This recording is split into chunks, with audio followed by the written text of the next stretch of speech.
This is the weekly 30-year U.S. Treasury bond futures video September contract for the week of Monday, June 24th. The chart you see here is also the same chart that I have on the newsletter itself for the entire week. We do have, if you look into July trade or the next 2 to 3 weeks, 3 to 5 weeks, we have a pivot point below the market at 152.19, and in fact above the market at 155.17. Now this formation we certainly pushed through last week, but we did close the week back below. So we do need to close above 155.17 to maintain a bullish dynamic for the next 1, 2, or 3 weeks until we reach 158.19, which I'll get to in a moment. But for right now, we sort of have a 152.19 bid market into July and a 155.17 offer. Despite the fact that we've pushed through it, we did not settle above it. Now this 156.29, we missed it last week. The high was 156.18. I've got 17 here as a minor level. 156.29 is a Fibonacci retracement level, I believe 3/8.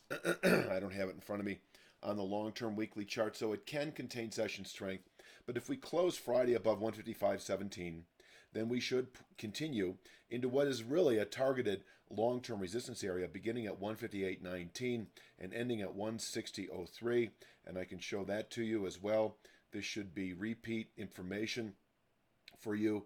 158.19 is this ascending channel top, and 160.03 is a descending channel top in the weekly chart. This all comes together in the middle of July in the 159 handle.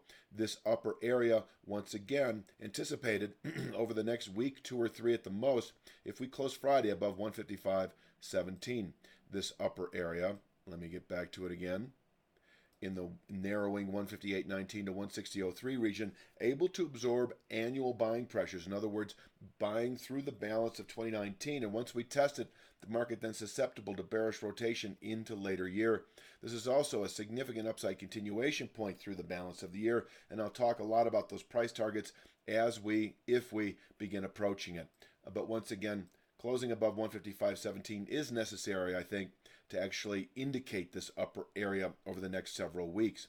Until then, we have 152.19 that is actually, if we go back to the newsletter itself, I do have 154.11 this week. It can contain session weakness, and if we close below it on any day, I do think 152.19 is likely within the week. 152.19, this simple trend line off these highs, able to absorb weekly selling pressures if or when tested. And it's also a meaningful downside continuation point into July trade. So if, for instance, we settle Friday, the week itself, below 152.19, that would indicate a good high through July. The next 3 to 5 weeks then expected to continue south into this 147.10 to 148.20 region.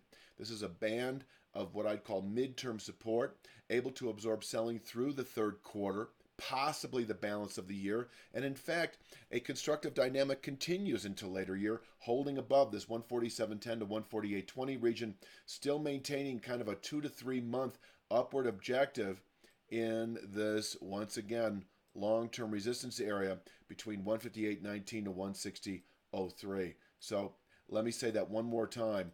This lower area in the upper 140s able to absorb quarterly selling pressures, and above which that 158.19 to 160.03 region remains a 2 to 3 month target. And I don't see us violating this lower area in the 147.10 area anytime soon, but if we did, it would indicate a good annual high. And I would then give you those targets in the event that we did break it or settle below it. But the next target, the next 2 to 3 month objective would be this low area from last year in the 136 handle. And I do believe that's all I have to say for the week of Monday, June 24th, 30-year U.S. Treasury bond futures September contract.